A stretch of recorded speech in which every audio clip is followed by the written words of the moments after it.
Questions and conflicts that previously have no solutions have been solved. In the process of Snelson's treatise, a well-organized history is presented that integrates the failings of the past with his science of the present. He demonstrates the causes and effects of the many wars, riots, thefts, and inhumanities of men towards each other over the common denominator behind most of the ills of society. Now, some of you know that Jay also gave his V50 lectures to thousands of people that truly did shatter their paradigms. And we found that the audio version of the course has the same effectiveness as the live lectures did. There are still a few of them available. You can get them through our website.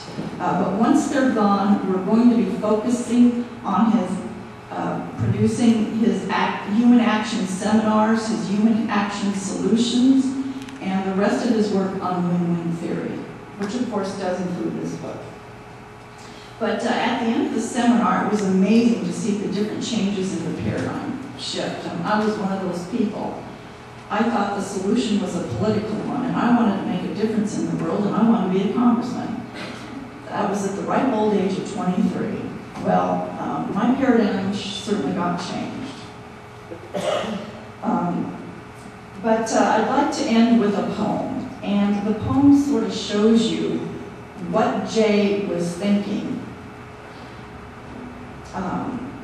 when in 8th grade. He wrote this in 1950. He was in 8th grade. I was barely a year old. But it's called A Losing Fight, and it is in the beginning of the book. The world today is not so gay, fighting and bickering all the way. Who knows when war may start and tear this mad old world apart? Some men fight to show their might, others still for the want to kill. If countries shall make war again, I promise you no one will win. Now here we are 62 years later. Has anything changed? Well, with enough knowledge of social causality, you can have an opportunity to make a change by influencing the people you know and help them make the grand paradigm shift. The shift away from win-lose paradigm towards confidence in the win-win paradigm. Thank you.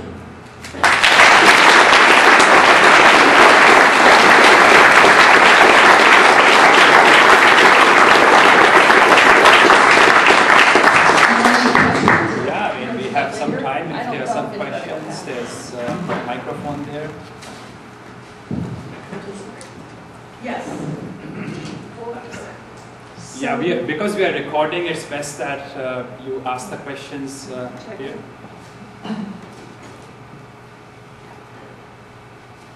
By the way, Jay's DVDs, or CDs, I should say, are a heck of a lot better than what I just did. I'm sure it is. Hi, so we've had the Golden Rule for about 3,000 years. The difficult part is how do we get people to follow it? Well, you have to start by living it. But you have to influence people. You have to be able to show them the benefits of it. People don't see the benefits of it. And the problem is people think they're following the Golden Rule all the time, when in fact they're not. And I may be opening a can of worms, but every time you go to the voting booth, you draw that curtain and you cast a vote, guess what?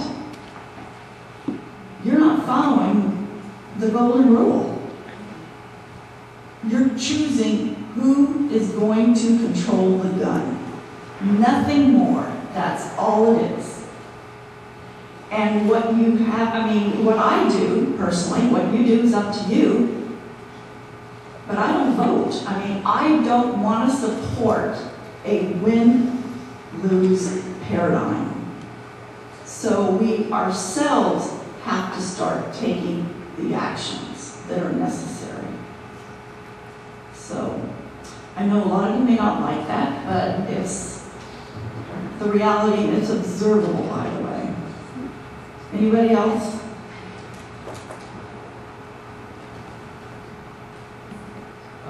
The risk of appearing bigot, I'd like you to comment on something that I noticed in your presentation when you went through all the golden rules that we passed, and all of them but one at this paradigm: don't do unto others what you don't want done unto yourself.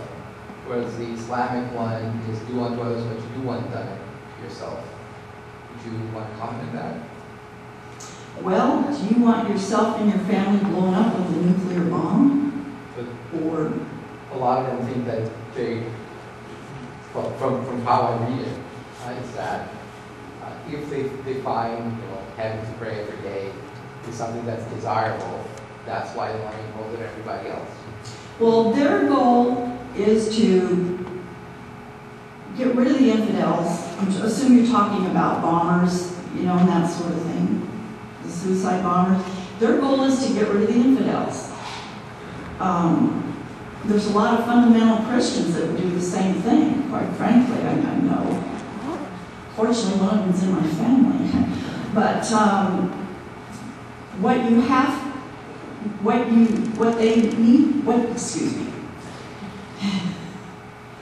their goal is to increase the Islamic faith.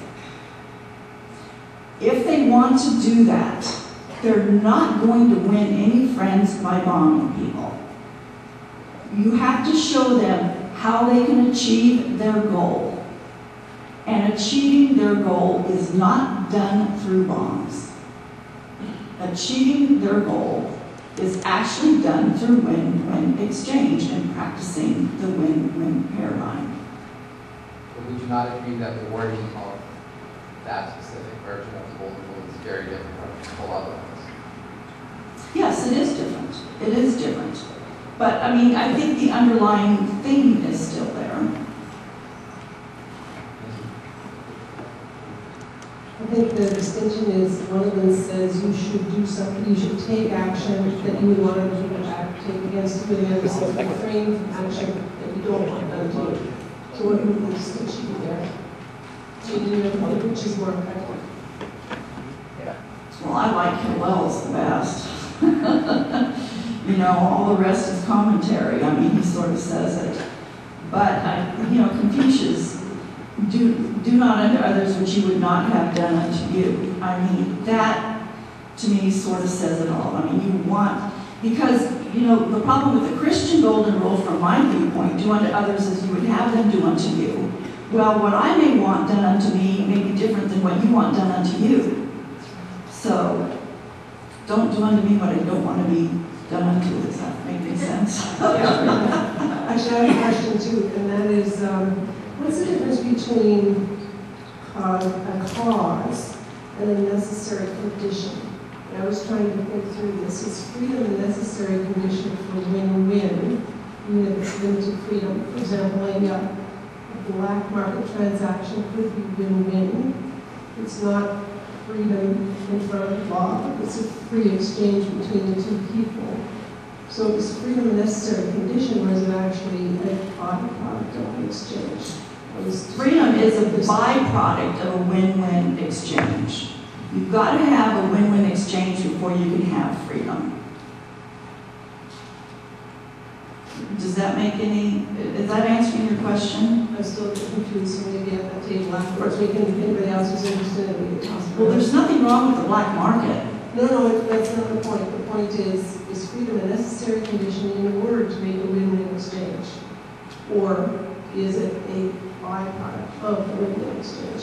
Just in my mind, it's not that question. Yeah, it's a byproduct, but yes, you can't have like a win-lose exchange. That's not freedom. Every time I pay my taxes, it's a win-lose exchange. That is not freedom. Now, if I want to pay taxes, then it's win-win. A free exchange is where there is no coercion on either party's part. So a free exchange is one where neither party is being coerced by the other party. That's directly from your husband. Yeah.